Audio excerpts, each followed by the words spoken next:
ഇന്ന് തന്നെ ഡൗൺലോഡ് ചെയ്യൂ. കാണൂ നിങ്ങളുടെ ഫേവറേറ്റ് ഷോസ്. കിരൺ, ഒന്നും കൂടി കാര്യമായിട്ട് ചിന്തിക്ക്.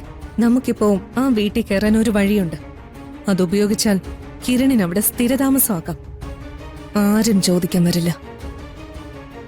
അത് ശരിയാവില്ല ദുർഗ. ആ വഴി എനിക്ക് മനസ്സുകൊണ്ട് അംഗീകരിക്കാൻ കഴിയുന്നില്ല. അതാണ് അന്തസ്സുള്ള കുടുംബക്കാര് ചെയ്യാറ്. നാളെ ഞങ്ങളുടെ പല്ലവിയുടെ കല്യാണം കഴിഞ്ഞാലും ഞങ്ങൾ അങ്ങനെ തന്നെ ചെയ്യും. നിനക്ക് എന്താ ചന്ദ്രേ? അതൊന്നും ഇവിടെ ഇല്ലാത്തതല്ലോ. ഇവിടെ സാധനങ്ങൾ ഇല്ലാത്തോണ്ടല്ലോ ഞാനും നീരജയും കല്യാണം കഴിഞ്ഞപ്പോ ഒരു ലോഡ് സാധനങ്ങൾ കൊണ്ടുവന്നേ.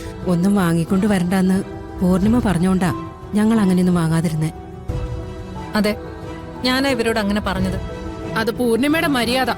പക്ഷെ ചടങ്ങുകൾ ചെയ്യേണ്ട ഉത്തരവാദിത്തം പെണ്ണിന്റെ വീട്ടുകാർക്കുണ്ട്. ചേച്ചി പറയുന്നതിലും കാര്യമുണ്ട്. ഇവിടെയൊന്നും ആവശ്യമില്ലെങ്കിലും നാളെ മറ്റുള്ളവരെ ചോദിക്കില്ലേ അഷിതയുടെ വീട്ടിൽ നിന്ന് എന്താ കൊണ്ടുവന്നേന്ന്? അപ്പൊ എന്ത് മറുപടി പറയും? അതുകൊണ്ടാ ചേച്ചി പറഞ്ഞത്, അല്ലേ ചേച്ചി? അതിപ്പോ എന്തോ പറയാനാ? ഈ കല്യാണ ചെലവ് നോക്കിയ പോലെ കുറച്ചു സാധനങ്ങൾ വാങ്ങിയിട്ട് അത് മോളുടെ വീട്ടിൽ നിന്ന് കൊണ്ടുവന്നേന്നങ്ങ് പറഞ്ഞാ പോരായിരുന്നോ? ഫർണിച്ചറോ സാധനങ്ങളോ കൊണ്ടുവന്നില്ലെങ്കിൽ പോട്ടെന്ന് വെക്കാം. ഈ അച്ചപ്പവും കൊഴലപ്പൊക്കെ കൊണ്ടുവന്നത് ഞങ്ങളെ നാണം കെടുത്താനാണോ? ഇതൊന്നും ഇവിടുത്തെ സെർവൻസ് പോലും ഉപയോഗിക്കില്ല. അയ്യോ, അച്ചപ്പം കൊള്ളപ്പം മാത്രല്ല, അശിക്ക് ഇഷ്ടപ്പെട്ട എല്ലാ പലഹാരവും ഉണ്ട്, അല്ലേ നാത്തൂനെ? അതെ, കൊറേയൊക്കെ ഞാൻ തന്നെ ഉണ്ടാക്കിക്കൊണ്ട് വന്നതാ. അത് നന്നായി. അപ്പൊ കുറച്ചുകൂടി കാശ് ലാഭിക്കാലോ. ചെറിയമ്മേ, മതി, നിർത്ത. കുടുംബങ്ങൾ തമ്മിൽ സ്നേഹം ഉണ്ടാവാൻ പരസ്പരം ഗിഫ്റ്റ് കൊടുക്കേണ്ട കാര്യമൊന്നുമില്ല. ഓ, ഇവിടെ പിന്നെ എനിക്ക് പറയാനുള്ള സ്വാതന്ത്ര്യമൊന്നും ഇല്ലല്ലോ. പിന്നെ ഞാൻ എന്തിനാ ഇവിടെ നിൽക്കുന്നേ? ചന്ദ്രേ, നിങ്ങൾ ക്ഷമിക്കണം. ചന്ദ്രമതിയുടെ ഒരു പ്രത്യേക സ്വഭാവമാണ്. അതൊന്നും സാരമില്ല. ചന്ദ്രമതിയുടെ മാനസികാവസ്ഥ ഞങ്ങൾക്ക് മനസ്സിലാവും. അതെ, ഞങ്ങളെക്കാൾ സാമ്പത്തികമുള്ള ബന്ധുക്കളെ ചന്ദ്രമതിക്ക് കിട്ടുമായിരുന്നല്ലോ. അതിന്റെ ഒരു പരിഭവം കാണുമെന്ന് എനിക്കറിയാം. നിങ്ങളെ അങ്ങനെ ഞങ്ങളെക്കാൾ താഴെന്നൊന്നും ആരും കരുതിയിട്ടില്ല. അങ്ങനെ എന്തെങ്കിലും തോന്നിയിട്ടുണ്ടെങ്കിൽ ക്ഷമിക്കണം. അയ്യോ, ക്ഷമയൊന്നും പറയണ്ട. ഞങ്ങളുടെ ഭാഗത്ത് തെറ്റുണ്ട്. ചില കാര്യങ്ങൾ മനസ്സിലാക്കി ചെയ്യണമായിരുന്നു. ഈ പ്രശ്നം വിട. നമ്മളിപ്പോ കൂടിയിരിക്കുന്ന ഇതിനൊന്നും അല്ലല്ലോ. പരസ്പരം എല്ലാരും ഒരുമിച്ച് കുറച്ച് സമയം സ്പെൻഡ് ചെയ്യാനല്ലേ.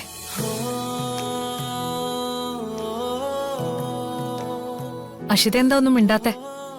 ഇവിടുത്തെ ഇത്തരം സംസാരങ്ങൾ മോക്ക് വിഷമായി കാണും അല്ലേ? ഇല്ലെന്ന് പറഞ്ഞത് നുണയാവും. ഞാൻ ആരുടെ സൈഡിൽ നിൽക്കണമെന്ന് എനിക്കറിയില്ല. കാരണം ഇവിടുത്തെ അമ്മയുടെ കാഴ്ചപ്പാടിൽ അമ്മ പറഞ്ഞത് ശരിയാ.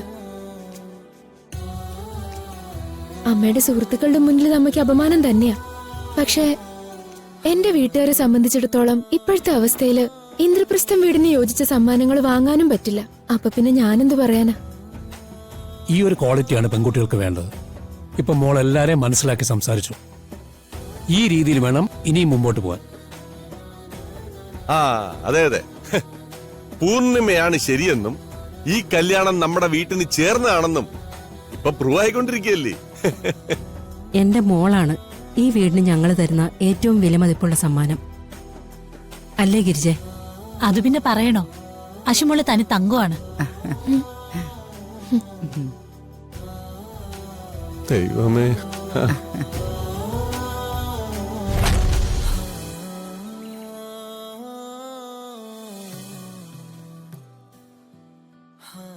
ഒരിക്കലും ഇങ്ങനെയൊന്നും ഞാൻ പ്രതീക്ഷിച്ചില്ല. ജയശ്രീ ആന്റിയാണ് എന്നെ അമ്മയെ സ്നേഹാലയത്തിൽ കൊണ്ടുപോയതെന്ന് അറിയായിരുന്നു. പക്ഷേ അത് ഞങ്ങളെ കൊല്ലാൻ ശ്രമിച്ച ഒരാളിൽ നിന്ന് രക്ഷിച്ചതായിരുന്നുവെന്ന് എനിക്കറിയില്ലായിരുന്നു. നമ്മൾ അറിയാത്ത, നമ്മൾ പ്രതീക്ഷിക്കാത്ത എന്തൊക്കെയോ നമ്മുടെ ജീവിതത്തിൽ സംഭവിക്കുന്നത്. ശരിയാണ്, ജീവിതം മുഴുവൻ സർപ്രൈസുകളാണ്. അപ്പൊ ജയശ്രീ ആന്റിയുടെ മരണത്തിന് പിന്നിലും എന്നെ അമ്മയെ കൊല്ലാൻ ശ്രമിച്ചതും ഒരാൾ തന്നെ ആയിരിക്കും അല്ലേ? അതെ, പക്ഷേ അത് മേനോൻ തന്നെയാണെന്നുള്ളൊരു ഊഹം മാത്രമേ നമുക്കുള്ളൂ. അയാളാണെന്ന് ഉറപ്പിക്കാൻ സാധിക്കുന്ന ഒരു തെളിവും നമ്മുടെ കയ്യിലില്ല. മേനോൻ നമ്മുടെ പൊതുശത്രുവാ. ഈ രാജ്യത്തിന് തന്നെ അയാൾ നാശമാണ്. എത്രയും പെട്ടെന്ന് അയാളെ നമുക്ക് കണ്ടെത്തിയേ പറ്റൂ. അയാളിലേക്കുള്ള വഴി എക്സും എക്സിലേക്കുള്ള വഴി പൃഥ്വിയുമാണ്. ഇന്ദ്രപ്രസ്ഥത്തിലേക്ക് കയറിയാലേ പൃഥ്വിയിൽ നിന്ന് നമുക്ക് കൂടുതൽ വിവരങ്ങൾ എടുക്കാൻ പറ്റൂ. അതൊക്കെ അടഞ്ഞ വഴികളാ. അല്ല കിരൺ, വേണ്ട ദുർഗ, പിന്നെയും പഴയ സോപ്പ് പെട്ടി കഥ പോലെ അച്ഛന്റെയും മകന്റെയും കഥ പറയണ്ട.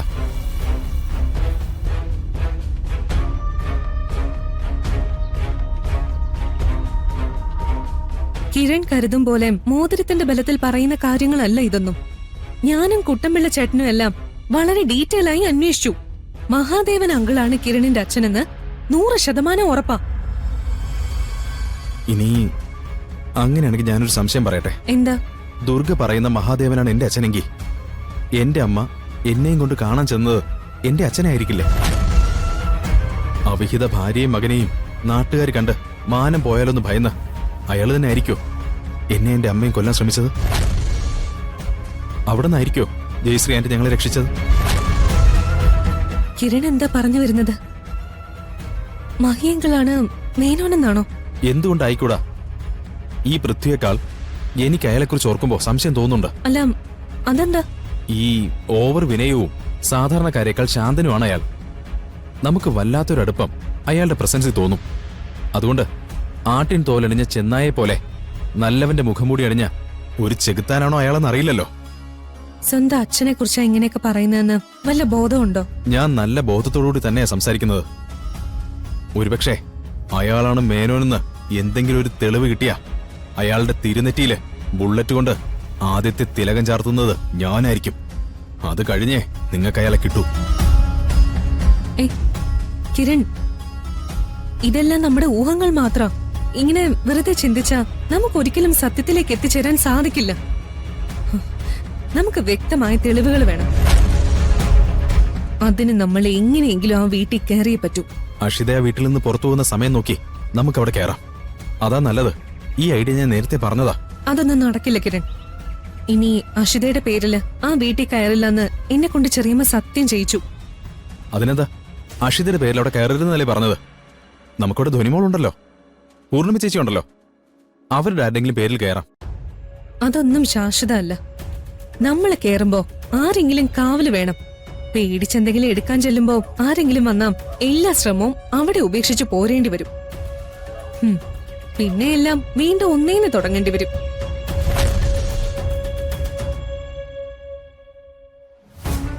കിരൺ, ഒന്നും കൂടി കാര്യമായിട്ട് ചിന്തിക്ക്. നമുക്കിപ്പോ ആ വീട്ടിൽ കയറാൻ ഒരു വഴിയുണ്ട്. അതുപയോഗിച്ചാൽ കിരണിന് അവിടെ സ്ഥിരതാമസമാക്കാം. ആരും ചോദിക്കാൻ വരില്ല. അത് ശരിയാവില്ല ദുർഗ. ആ വഴി എനിക്ക് മനസ്സുകൊണ്ട് അംഗീകരിക്കാൻ കഴിയുന്നില്ല.